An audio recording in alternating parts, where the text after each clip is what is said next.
Hello, this is Crystal Racing here with the report for the 2022 Emilia and Romagna Grand Prix. Of course, I'm reporting on the main race for Sunday.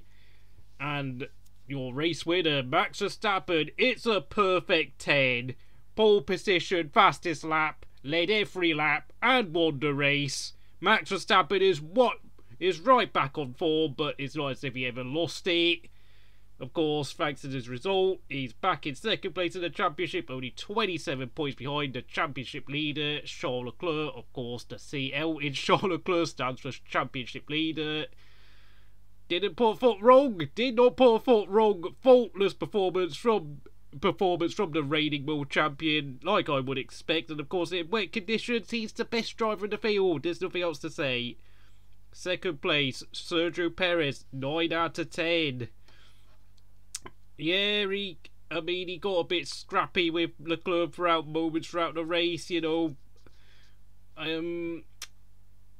He didn't, there were quite a few occasions when Leclerc closed up to him, but it has to be said, though, Perez kept his composure and he got his reward when Leclerc spun on lap 53, and it proved to be an easy run to second place in the last 10 laps for the Mexican, who is now back up to third place in the championship. Red Bull are right back in gear again, but as for the Constructors' Championship, of course, it's 113 points for Red Bull, whilst Ferrari have, let me check, 119 points. Ferrari only just about edged Red Bull in the Constructors' standings. Fourth place in the race, and fourth place in the championship as well. Yes, it's George Russell, but of course, my driver of the day, the guy who finished in third place, is Lando Norris, 10 out of 10. Got ahead of Leclerc, but of course, due to the fact that Leclerc has a faster car, then Leclerc overtook him at the restart, but Norris drove a patient race, kept up the lap time very well, in a McLaren that has been struggling since the start of this season, and he gets his first podium of the year and his second consecutive podium at Emilia. Well done, Lando, great performance. And he now goes up to 6th place in the championship ahead of Lewis Hamilton. Fantastic stuff. And of course, McLaren are back in 4th place in the Constructors. 4th place in the championship and in the race itself. George Russell also 10 out of 10. Made, despite of course a terrible sprint race where he only finished 11th, thanks to the collision between Sainz and Ricciardo, Russell made a stunning start, got himself so high up the order, up to 6th place, and of course thanks to problems to of course Leclerc and of course overtaking Magnussen very early on, he finished 4th place, despite the fact that due to the team being unable to readjust the front wing flap, meaning that he had severe understeer in the dry conditions. Russell did a brilliant job holding off Valtteri Bottas as fast as Alfa Romeo in the closing stages. 5th place, of course, Valtteri Bottas, also 10 out of 10. He now goes up to 8th place in the Constructors' Championship, and of course Alfa Romeo now sit very pretty up in what I think is now 6th place. No, not 6th place. They're up in 5th place in the championship, remarkably enough, actually, because they've now jumped Alpine. Remarkable. Yes, they're in 5th place. Unbelievable. What can I say about Bottas? Just a very fine weekend, really. You know, he's away from the pressure cooker environment at Mercedes and he's back to his best, you know, some great overtakes. Just a strong all-round performance. What can I say about him? He looks so good. Ever since he's left Mercedes, he's just, I can't criticise him anymore, and I'm really pleased for him. 6th place, and yeah, I'm now going to start being a bit cruel here. It's 6.5 out of 10 for Charles Leclerc, the championship leader.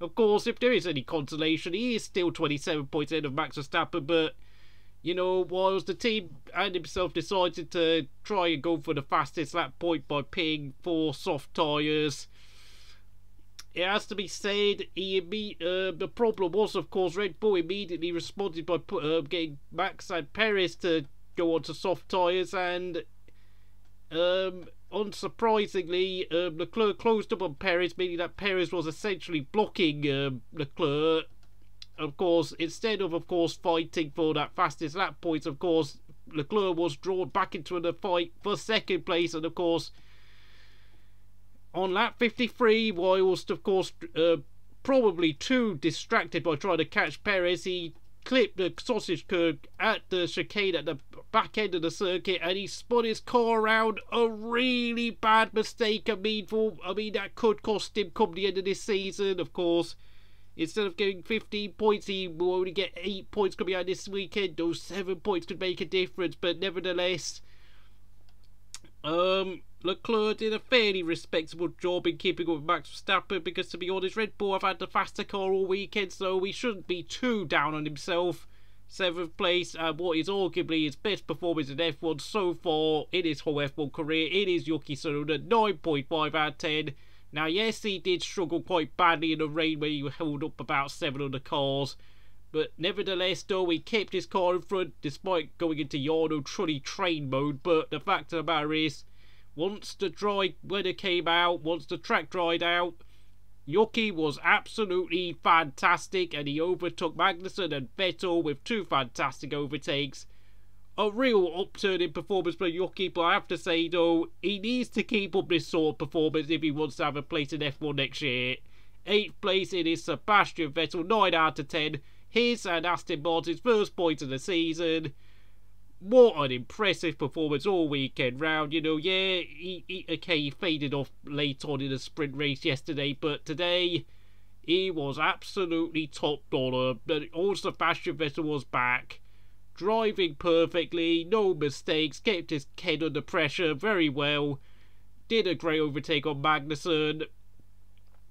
And Aston Martin are up in 9th place in the championship. Yes, it's only 5 points on the board, but at least they're ahead of Williams. 9th place, Kevin Magnussen, 8 out of 10. Great performance in qualifying. Dropped like a stone in the sprint race, and you know, once again he got overtaken a bit too easily come the race. But you know, that's the thing with Kevin Magnussen. His innate qualifying speed makes it very similar to someone like Yarno Trulli, in that he always qualifies the car further ahead of his abilities. And inevitably in the race he finds himself being vulnerable to holding up other cars due to the fact that the car is so high up the order. And of course, but nevertheless, 9th place is a great result for Magnussen and Haas, who of course are now in 7th place in the constructors standings, just behind Alpine, and of course in 10th place and in the final point scoring position it is none other than Lance Stroll with his first point of the season. 8 out of 10, kept his nose clean, didn't do anything stupid like he did last weekend at Australia, and yeah, it was a pretty solid drive all round. 11th place and the first of the non-point scorer is Alex Albon, 9 out of 10, once again doing a wonderful job in the Williams, which who frankly for me had the worst car at this track this weekend, but kept Gasly and Hamilton behind him. But for the second half of the race, of course, to be honest, though, it was partly caused by Gasly being distracted by Hamilton, so in a sense that was made easy. But the fact of the matter is, he was so much faster than Latifi yet again. It's just my, we are watching the revival of Alex Albon before our eyes, and it's great to see. 12th place Pierre Gasly, 7 out of 10. Well, frankly, you know, he could have got Albon, but to be honest, he spent most of the race being distracted by Lewis Hamilton in his mirrors, and frankly, you know, we was kind of stuck in 1 and 2 minds. And to be honest, with Albon defending so well, there was no real chance of a better finish for Gasly this weekend. And of course, you know what? Of course, that collision between himself and Zhou in sprint qualifying really did hamper it all weekend, to be honest. 13th place, Lewis Cole La Ballesta Hamilton, 4 out of 10. He's very lucky not to be getting rejects in the day, to be honest, because that performance was pretty bad. Yes, I know he was doing faster lap times than Russell halfway through the race, but the fact of the matter is, though, his sprint performance in the sprint race put him on the back foot, meaning he had to start P14. Russell was the one who got the jump at the start, so, and Hamilton just had an average start, meaning that he was stuck. He was fighting in the midfield all day long, and frankly, nothing got happen. Just got stuck behind Gasly, you know. Never. I mean, yes, I know he got alongside Gasly down the start finish straight, but he could not get past him. I'm just, what's going on, man? It's not good enough. 14th place thanks to a 5-second time penalty was Esteban Ocon, 7 out of 10. Finished the, I mean, yeah, he got a 5-second time penalty because apparently he was his release from his pit box during the pit stop sequence was classed as an unsafe release. Bit harsh, to be honest, because it's not like he damaged Hamilton's car in any way like Mick Schumacher did to Alonso, but you know, he showed some decent pace. But you know, 7 out of 10, is it really 7 out of 10 in an Alpine? It's very hard to judge Alpine at this point in the season. You know, they look fast at points and they look slow at certain tracks, and I'll just give him 7 out of 10 out of sympathy, because I thought that was a harsh penalty, really. But that's how now the crooked crumbles. And then, of course, 15th place was Ganyu Zhou, 5 out of 10. Well, we made a huge error at the start of the sprint race by positioning his car around the outside of Gasly, meaning that he was spun out and Gasly had damage on his car and had to pit. Then, of course, in the main race itself, he just did nothing. Absolutely nothing. Bottas finished up in 5th place, putting Russell under pressure. 16th place, his third 16th place of the season so far. It's Nicholas Latifi, 6 out of 10. Slightly improved performance when you take into consideration the fact he didn't do anything stupid for once. And yeah, there's not much else to say. I mean, I suppose he slightly redeemed himself, but you know, if he doesn't improve in the next 4 races, he is risking disqualification from this crystal scoreboard.